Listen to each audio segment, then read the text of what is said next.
Assalamu alaikum, dear students.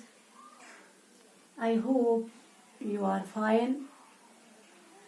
Due to COVID-19 pandemic, we cannot attend the school physically. Hence, the lectures are delivered through online mode.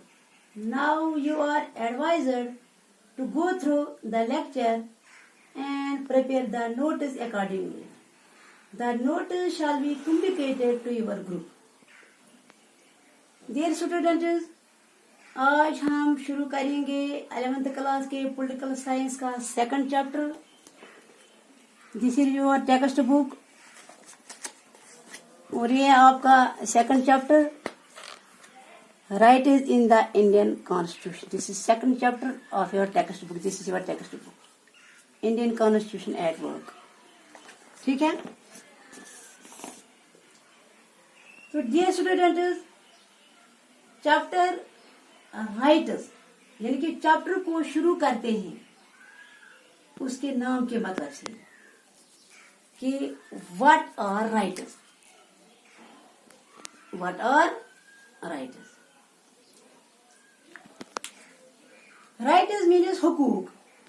कि rights क्या होते हैं यानी कि हुकूक क्या होते हैं. राइट्स के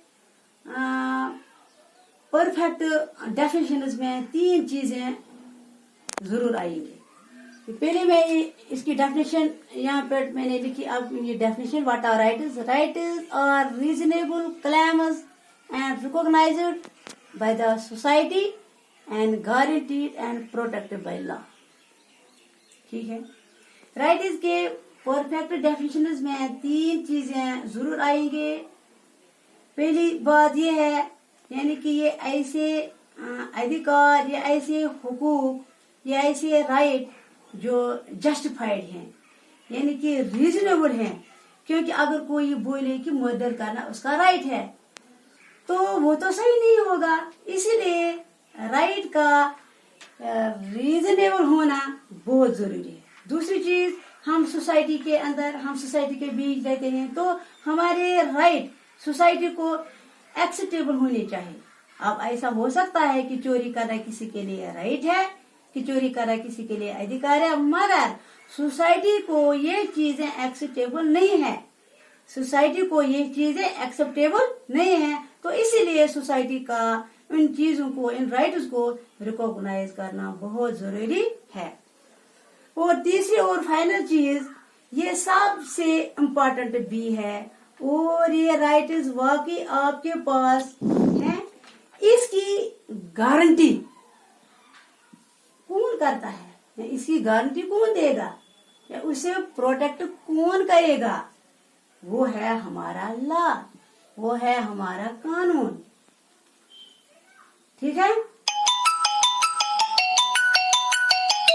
अब इसके बाद है fundamental rights. This is the definition of rights. अब इसके बाद है fundamental rights. Fundamental rights means बुनियादी हुकूक. Fundamental rights are those rights which are granted and guaranteed by the fundamental law of land, that is constitution. Fundamental rights कहते हैं बुनियादी हुकूकों को. ये वो हुकूक हैं जिनको हमें गारंटी करता है और ग्रांट करता है. हमारी जो लैंड है, हमारी जो जमीन है या हमारा जो मुल्क है, उसका फंडामेंटल लॉ जो है वो हमें इन चीजों को गारंटी करता है. और हमारी लैंड का फंडामेंटल लॉ है हमारा कॉन्स्टिट्यूशन. यानी कि फंडामेंटल राइट्स वो राइट्स हैं जिन्हें कॉन्स्टिट्यूशन क्या करता है, गारंटी करता है. ठीक है. Fundamental rights are also those rights which are fundamental and essential in the overall development in the individual personality and which are enforced by the courts of state. Fundamental rights वो rights हैं जो बहुत ही essential हैं, बहुत ही जरूरी हैं और एक बंदे की ऑल राउंड डेवलपमेंट जो है उसके होने के लिए फंडामेंटल राइट्स का होना जरूरी है. और ये इन्फोर्स किए जाते हैं by the courts of state. अगर आपका फंडामेंटल राइट वायलेट होता है तो आप सीधा कोर्ट जा सकते हैं और कोर्ट इस चीज को आपको लागू करके देगा। ठीक है। The fundamental rights in Indian constitution have been incorporated under the influence of the constitution activities. यानी कि हमने जो फंडामेंटल राइट्स लाए हिंदुस्तान के कॉन्स्टिट्यूशन में, हमने यूएसए के कॉन्स्टिट्यूशन से लाए हैं। जिस तरह मैंने आपको फर्स्ट चैप्टर में भी पढ़ाया, मैंने आपको पढ़ाया major sources of Indian constitution, यानी कि इट इज बारोड।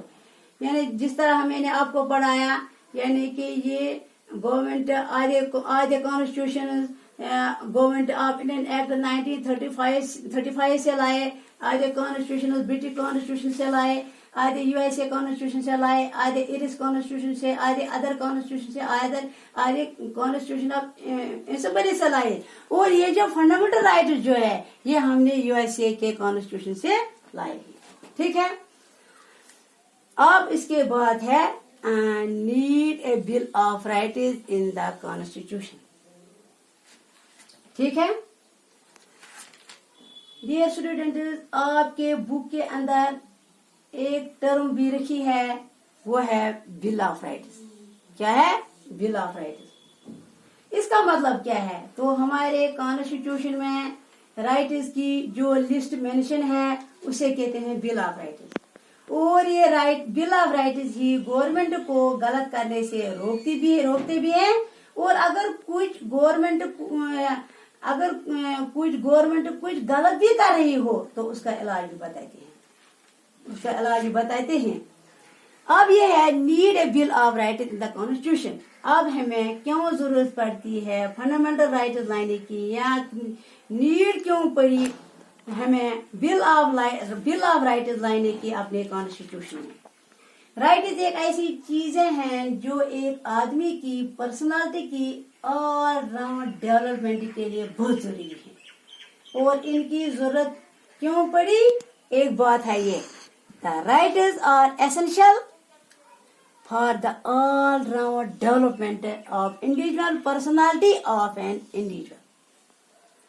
मैंने अभी भी बताया कि आपकी ऑल राउंड डेवलपमेंट के लिए आपकी राइट्स होना जरूरी है। दैट मीन्स ये आपकी ऑल राउंड डेवलपमेंट के लिए जरूरी है।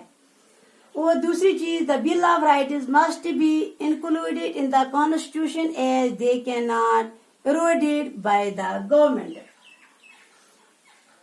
इनको हमें आइन में लाने की जरूरत इस वजह से पड़ी ताकि गवर्नमेंट इनको चाहे कि खत्म ना करे, यानी कि इनको कॉन्स्टिट्यूशन में तहफ़्फ़ुज़ फराहम किया है। ये ऐसे राइट्स हैं जो कोर्ट में जा सकते हैं अगर वायलेशन किया जाता है। And the another is the Bill of Rights in a constitution put certain limitations on the governmental activities. यानी कि गवर्नमेंट की हरकतों पे ये बिल ऑफ राइट्स जो है ये उनकी हरकतों पे कदगन लगाता है। यानी कि गवर्नमेंट जो है हमें हमारा राइट्स है ना, यानी गवर्नमेंट हमसे छीन सकती है या नहीं छीन सकती है। ये जो राइट्स हैं गवर्नमेंट की ताकत पे एक किस्म की लिमिटेशन लाते हैं, यानी कि कदगन लगाते हैं, रोकते हैं गवर्नमेंट को। गवर्नमेंट वरना क्या करती है, गवर्नमेंट के पास एक बहुत बड़ा ताकत है, लेकिन उसको तभी वो करता है जो लॉ उसको बोलेगा। और फंडामेंटल राइट जो हैं मतलब ये ऐसे राइट जिनको गवर्नमेंट हटा नहीं सकता है। गवर्नमेंट के ताकत पे अगर कोई कदम लगती है वो उनकी वजह से लगती है। दैट इज वाई हमने इनको कॉन्स्टिट्यूशन में लाया गया। ठीक है। Dear students, lastly, I hope that you might have got the concept of the topic and you are advised to subscribe my channel so that you may get further information from my channel. Thanks.